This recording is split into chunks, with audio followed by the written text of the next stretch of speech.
సభకు నమస్కారం అధ్యక్ష.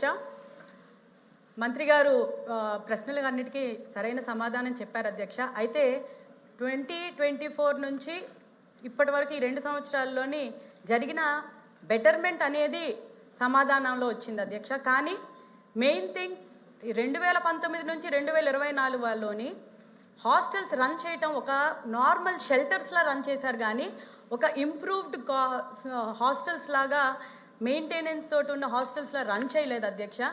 ఇర్రెగ్యులారిటీ ఆఫ్ ఫండ్స్ జరిగాయి అధ్యక్ష. అలాగే రిపేర్స్ అవన్నీ బిల్డింగ్స్ అయితే కొన్ని కూలిపోయి చాలా డ్యామేజ్ అయ్యాయి. డ్రింకింగ్ వాటర్ ఫెసిలిటీ లేకపోయింది. మెయింటెనెన్స్ ఒక్క నిమిషం ఆగండి, కొంచెం ఒక్క నిమిషం. ప్రతిసారి ఇలా డిస్టర్బ్ చేస్తుంటే నేను మీ మీద మర్యాదతోటి, నేను మా పార్టీ మర్యాదతోటి ఊరుకుంటే మీరు చేస్తున్న తప్పులు ఒక్క నిమిషం అవి వాటి గురించి కూడా 2014 మెంబర్స్ ప్లీజ్ ఒక నిమిషం. 2019 నుంచి 2024లోని కొన్ని హాస్టల్స్లోని పిల్లలు వెనక్కి వెళ్లకుండా మేము ఆ హాస్టల్స్లో చదవము అని చాలా మంది హాస్టల్స్ బ్యాక్ అవుట్ అయ్యాయి అధ్యక్ష.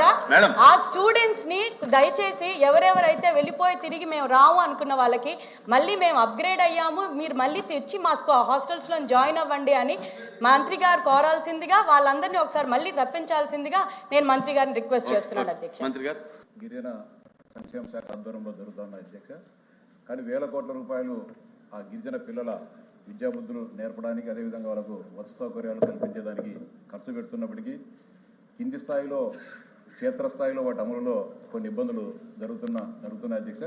మీ ద్వారా మంత్రి గారికి విజ్ఞప్తి చేసేది ఒకటి అధ్యక్ష, నేను ఇటీవల గిరిజన సంక్షేమ రెసిడెన్షియల్ స్కూల్, అదేవిధంగా గిరిజన సంక్షేమ హాస్టల్ పోయా అధ్యక్ష.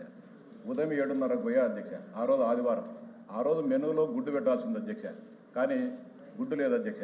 ఎందుకు గాను గుడ్డు లేదంటే కాంట్రాక్టర్ సరఫరా చేయలేదని చెప్పడం జరిగింది అధ్యక్ష. సరే, ఆ రోజు చపాతీ పూరి చేసి పెట్టాల్సింటే పూరి చేయకోకుండా కుస్కా మామూలుగా ఈ కలర్ రైస్ పెట్టే అధ్యక్ష. ఎందుకు పెట్టారని చెప్తే కాంట్రాక్టర్ మాకు సప్లై చేయలేదని చెప్పడం జరుగుతుంది అధ్యక్ష. అదేవిధంగా ఇంకొక హాస్టల్ పోయే అధ్యక్ష, పోతే 2 లీటర్ల పాలను 80 మంది పిల్లలకు ఇస్తున్నారు అధ్యక్ష. అంటే ఇన్ని వేల కోట్ల రూపాయలు పై నుంచి దానికి మనం ఖచ్చితంగా సరఫరా చేస్తున్నప్పటికీ అక్కడ పర్యవేక్షణ లోపంతో ఇవన్నీ జరుగుతున్నాయి అధ్యక్ష.